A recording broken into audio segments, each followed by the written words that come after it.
Praise the lord.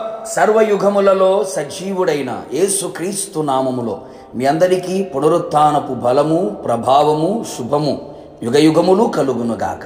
ఈ దినపు యేసయ్య జీవపు మాట. సమూయేలు రాసిన 2వ గ్రంథం 7వ అధ్యాయం 29వ వాక్య భాగం. నా కుటుంబము నిత్యము నీ సన్నిధిని ఉండునట్లుగా దానిని ఆశీర్వదించుము. సకల ఆశీర్వాదములకు కారణభూతుడైన యేసయ్య సన్నిధిలో నిలిచి ఆయనను ఆత్మతో సత్యముతో ఆరాధించుచు ఆయన కార్యములను వివరించుచు ఆత్మీయ యాత్రలో ఆత్మానందముతో నడిపించబడుచున్న నా దేవుని ప్రియులారా, ప్రతి ఆత్మీయుడు కోరుకొనవలసిన ఒక అందమైన కోరిక నా కుటుంబము నిత్యము ఆయన సన్నిధిలో ఉండాలని. దావీదు మహారాజై ఉండి ఎంతటి చక్కటి కోరికను అడుగుచున్నాడు. సింహాసనమును గురించి కానీ, రాజ్యాన్ని గురించి కానీ, అధికారాన్ని గురించి కానీ, ఘనత, ఐశ్వర్యం ఇలా ఏది కోరుకోక అడగక వీటన్నిటికంటే విలువైనది, ఘనమైనది, గొప్పది, అత్యున్నతమైనది దేవుని సన్నిధి అని గ్రహించిన వాడై ఆయన సన్నిధిలో ఉండాలని తన కుటుంబం ఆశించాడు. ఒక్కసారి ఆలోచించు ఆత్మీయుడా, నీవెప్పుడైనా ఏ రోజైనా ఇలాంటి కోరిక నీ కుటుంబాన్ని గురించి కోరితివా, ఆశించితివా, ప్రార్థించితివా? ఆలోచించు. ఇప్పుడైనా ఈ సమయమందైనా ఆయన పాదాల దగ్గర కృతజ్ఞత గలవాడవై విన్నపించుము. నిశ్చయముగా నా యేసు స్వామి ఆయన సన్నిధిలో నీ కుటుంబమును స్థిరపరచును. ఎందుకు భక్తుడు నా కుటుంబం ఆయన సన్నిధిలో ఉండాలనుకున్నాడు? ఒక రకంగా చెప్పాలి అంటే కుటుంబం అంతా ఆయన సన్నిధిలో ఉండుట కంటే మిక్కుటమైన ఆశీర్వాదం మరొకటి లేదు అని చెప్పుటలో సందేహమేమీ లేదు. ఎందుకు అలా కోరాడో తెలుసా?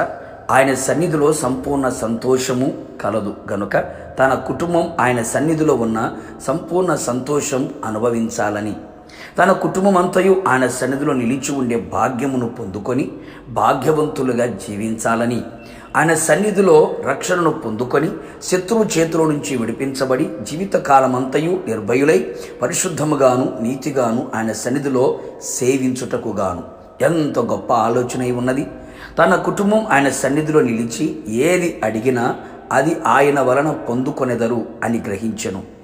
దేవుని కోపము అడ్డుకొని ఆయన తన కుటుంబం ఎడల జాలి, కరుణ, దయ, కృప, కటాక్షము గలవాడై ఉండు విధముగా ఆయన సన్నిధిని తన కుటుంబమును ఉండాలని ఆశించెను.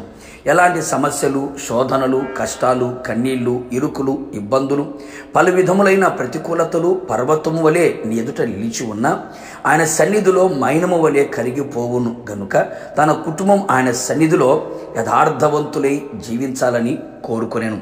కావున నా దేవుని ప్రియులారా, మనమందరము కూడా ఇట్టి ఆత్మీయ ఆలోచన కలిగిన వారమై ఆయన సన్నిధిలో నిరంతరము కుటుంబం స్థిరపరచబడినట్లుగా దేవుడు కృప దయచేయునుగాక. మీ కుటుంబములన్నీ దేవుని సన్నిధిలో ఉండి ఆశీర్వదించబడుదురుగాక. ప్రార్థన. సకల ఆశీర్వాదములకు కారణభూతుడైన నా ప్రియ పరలోకపు తండ్రి, నీ పరిశుద్ధమైన పాదములకి కోటాను కోట్ల స్తుతులు, స్తోత్రములు చెల్లించుచు ఉన్నాం. మరొక్క మారు మీ పాద సన్నిధిలో నిలిచి మీ నోటి నుండి వచ్చే ప్రతి మాట మా జీవితానికి జీవాన్ని కలుగు చేయుచున్నదని విశ్వాసముతో ఎదురు చూస్తూ ఉన్నాం. అవును ప్రభువా, ఈ పునరుత్థానపు దినమున ప్రభు తండ్రి మీ సన్నిధిలో కుటుంబమంతా నిలిచి ఉండాలని, ఆ విధంగా ఆశీర్వదించబడాలని ఎంతమంది అయితే నీ సన్నిధిలో ప్రార్థిస్తున్నారో వారందరి జీవితంలో గొప్ప కార్యములు చేసి కుటుంబం అంతా కూడా మీ సన్నిధిలో నిలిచి ఉన్నట్లుగా ఆశీర్వదించమని కోరుతూ ఉన్నా. నిశ్చయముగా ఇట్టి కార్యములు మీరు చేసినందుకై నిండు మనసుతో కృతజ్ఞతలు తెలియపరుస్తూ యేసు నామములో అడిగి పొందుకున్నాము తండ్రి, ఆమేన్. నిశ్చయముగా మీరును మీ కుటుంబ సభ్యులందరూ ఆయన సన్నిధిలో స్థిరపడి ఉందురుగాక. God bless you.